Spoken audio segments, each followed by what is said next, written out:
हार नहीं मानूंगा, रार नई ठानूंगा, काल के कपाल पर लिखता हूँ मिटाता हूँ, गीत नया गाता हूँ।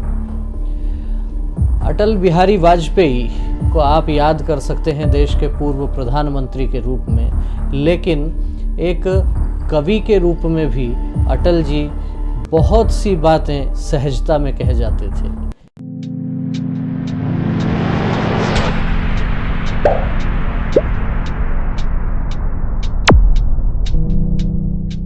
नमस्कार, मैं हूं विवेकानंद शर्मा और आप देख रहे हैं द विवेक व्यूज।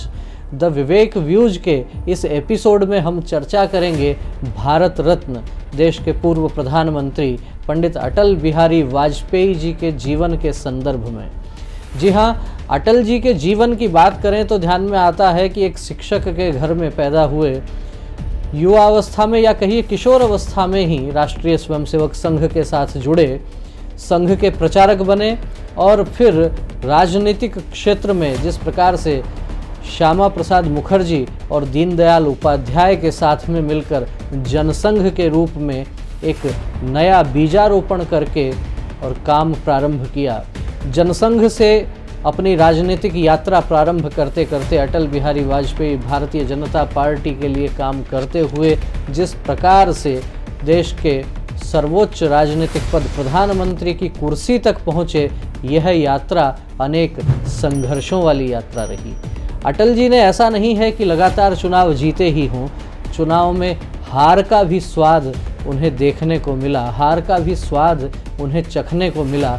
लेकिन महत्वपूर्ण बात यह है कि एक दौर में जब संसद में केवल 2 सांसद उनके दल के हुआ करते थे और वहाँ से जब वो संसद में सर्वाधिक सीट पाने वाले दल के नेता बनते हैं और जब प्रधानमंत्री बनते हैं, 13 दिन के लिए एक बार प्रधानमंत्री रहे, दूसरी बार पुनः उनको राष्ट्रपति ने न्योता दिया और 13 महीने तक उन्होंने गठबंधन की सरकार चलाई।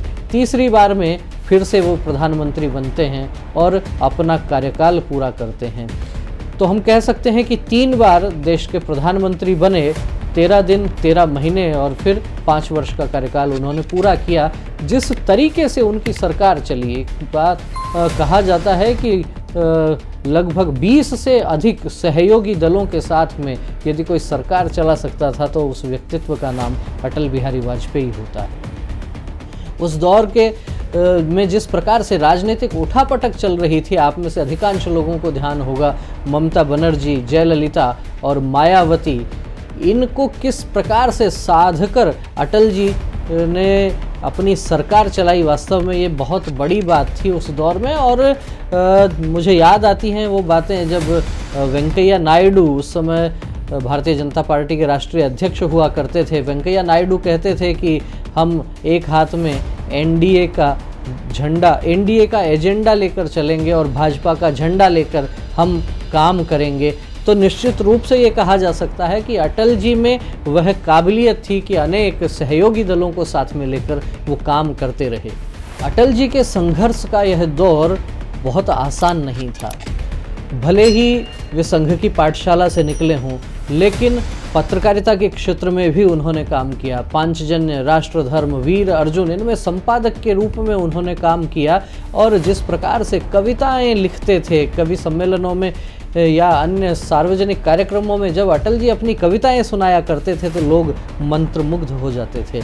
अटल जी की वक्तृत्व जो शैली थी, उस वक्तृत्व शैली के केवल उनके दल के ही नहीं अपितु विरोधी दल के जो नेता थे वे भी उनके वक्तृत्व कौशल के कायल थे। ये कहा जाता है कि अटल जी की सभाओं में उनको सुनने के लिए अनेक राजनेता भी अलग अलग स्थानों पर चोरी छिपे इधर उधर, कहीं पान की दुकान पर, कहीं चाय की थड़ी पर बैठ के अटल जी को सुना करते थे।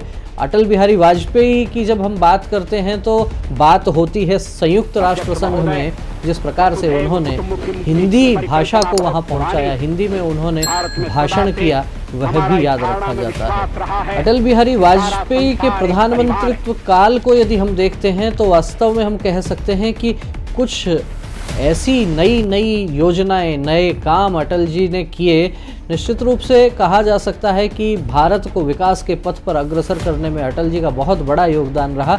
अटल जी जब प्रधानमंत्री रहे उस दौर में यदि हम बात करें सर्वाधिक महत्वपूर्ण कार्यों की, तो मैं उस श्रेणी में रखता हूं सबसे पहले पोखरण में किए गए परमाणु परीक्षणों को। पोखरण में जिस प्रकार एक के बाद एक लगातार परमाणु परीक्षण अटल बिहारी वाजपेयी जी के नेतृत्व में, और डॉक्टर APJ अब्दुल कलाम को हम भूल नहीं सकते क्योंकि उन पर भी उस समय महत्वपूर्ण जिम्मेदारी थी। तो जिस प्रकार से पोखरण में परमाणु परीक्षण अटल जी ने किए, पूरे वैश्विक नक्शे पर हम कह सकते हैं भारत एक बड़ी ताकत के रूप में उभरने लगा था। लेकिन बात केवल इतनी नहीं, जब अमेरिका और अनेक यूरोपीय देशों ने भारत पर प्रतिबंध लगाए तो अटल जी ने कहा कि हम मुकाबला करेंगे, किसी के आगे झुके नहीं। ये महत्वपूर्ण बात है। उस दौर की स्थिति परिस्थिति और आज के समय की स्थिति परिस्थिति में बहुत अंतर है, लेकिन फिर भी अटल जी अटल रहे, अटल जी डिगे नहीं और परमाणु परीक्षण भी किए, जो प्रतिबंध लगे उनको भी झेला, और आगे भी जिस प्रकार की स्थिति परिस्थिति बनी उनमें भी अटल जी के लिए निश्चित रूप से कहा जा सकता है कि वे अटल ही रहे। केवल इतना ही नहीं, पोखरण के परीक्षण के बाद में जिस प्रकार से और महत्वपूर्ण कामों की हम बात करें, अटल जी ने स्वर्णिम चतुर्भुज योजना जो बनाई, देश के चारों हिस्सों को राष्ट्रीय राजमार्गों के द्वारा जिस प्रकार से जोड़ा उन्होंने, एक प्रकार से कह सकते हैं कि जो मालवाहक साधन जाते हैं, जो ट्रक वगैरह आते जाते हैं, पूर्व से पश्चिम, उत्तर से दक्षिण, एक सड़कों का ऐसा जाल बिछा दिया गया। उसके साथ ही प्रधानमंत्री सड़क योजना के अंतर्गत बड़े काम हुए, और अटल जी की महत्वाकांक्षी एक योजना जिसके बारे में भी हम चर्चा करेंगे, नदियों को जोड़ने की जो बात अटल जी ने उस समय कही, देश में कहीं बाढ़ आती है और कहीं कहीं अकाल रहता है, इस प्रकार की प्राकृतिक रूप से जो विषमताओं वाला क्षेत्र रहता है उससे कैसे पार पाई जाए, अटल जी ने बड़ा अनूठा यह उदाहरण सबके सामने रखा कि क्यों नहीं नदियों को जोड़ने पर काम किया जाए। नदियाँ यदि जुड़ जाती हैं तो निश्चित रूप से जहाँ पानी की कमी है वहाँ सिंचाई के लिए पानी उपलब्ध हो सकता है, जहाँ अत्यधिक वर्षा के कारण नदियों में बाढ़ आ जाती है वहाँ बाढ़ से भी आपका जो नुकसान होता है उससे भी बचा जा सकता है। तो निश्चित रूप से हम कह सकते हैं कि अटल जी दूरदर्शी व्यक्ति थे, अटल जी भावुक व्यक्ति थे, अटल जी कवि हृदय व्यक्ति थे, और एक कवि निश्चित रूप से भावनात्मक व्यक्ति होता है, और ऐसा व्यक्ति जब देश के शीर्ष सिंहासन पर बैठता है तो निश्चित रूप से कुछ न कुछ अच्छा होना ही होता है। अटल जी के जीवन पर यूँ तो हम बात करें तो कई घंटे तक बात हो सकती है, उनके जीवन के अनेक प्रसंग हम ले सकते हैं, लेकिन आपको क्या लगता है अटल जी ने प्रधानमंत्री रहते हुए कौन कौन से श्रेष्ठ कार्य किए, आप उनको किस श्रेणी में रख सकते हैं?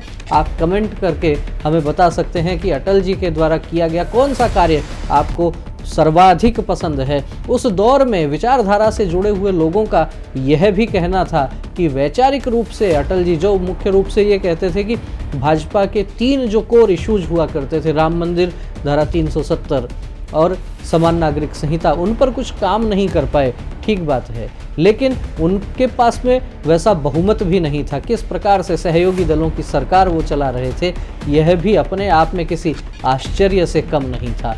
तो अटल जी के विषय में निश्चित रूप से हम कह सकते हैं कि बहुत ही श्रेष्ठ कार्य उन्होंने किए, बहुत ही श्रेष्ठ व्यक्तित्व है। उनके जीवन को लेके अनेक प्रसंग आपने हमने सुने होंगे, उनकी कविताएं भी देश का बच्चा बच्चा गुनगुनाता है, और जब बात कवियों की होती है, कवि सम्मेलनों की होती है, तो निश्चित रूप से कवियों के जब हम समूह में बैठते हैं तो वहाँ भी लोग ये कहते हैं कि अटल जी राजनेता बाद में थे, कवि पहले थे, और कवियों के साथ भी उनके बहुत से संस्मरण हैं। तो निश्चित रूप से हम कह सकते हैं कि अटल जी जैसे विरले लोग ही पैदा होते हैं जो किस प्रकार से संघर्ष करते करते और अपने देश को आगे बढ़ाने के लिए काम करते हैं। आपका अटल जी के जीवन पर, जीवन प्रसंगों पर और हमारा यह वीडियो पसंद आया हो तो इसे लाइक कीजिए, अपने विचारों से हमें अवश्य अवगत करवाइए। कमेंट करके आप अपनी बात हमारे तक पहुंचाएंगे तो हम भी लगातार अपने कंटेंट को, अपने विषय वस्तु को, अपने वीडियोज में लगातार सुधार करने का प्रयास करेंगे। तो पुनः यही निवेदन है कि यदि आपने द विवेक व्यूज को अभी तक सब्सक्राइब नहीं किया है तो सबसे पहले इस चैनल को सब्सक्राइब कीजिए। आपने यदि सब्सक्राइब कर लिया है तो परिवार के अन्य सदस्यों से भी चैनल को सब्सक्राइब अवश्य करवाइए, अपने मित्रों से सब्सक्राइब करवाइए और वीडियो को आखिर तक देखिए, पूरा देखिए और अपने विचारों से अवगत करवाइए। अधिक से अधिक ग्रुप्स में इसे शेयर कीजिए। लाइक का बटन तो अवश्य दबा दीजिए, जिससे कि हमें ये पता लगता रहे कि कितने लोग इसको सक्रिय रूप से देख रहे हैं, पूरा देख रहे हैं। तो फिर मिलेंगे किसी एक नए विषय के साथ, एक नए विचार के साथ। तब तक आप देखते रहिए द विवेक व्यूज। नमस्कार।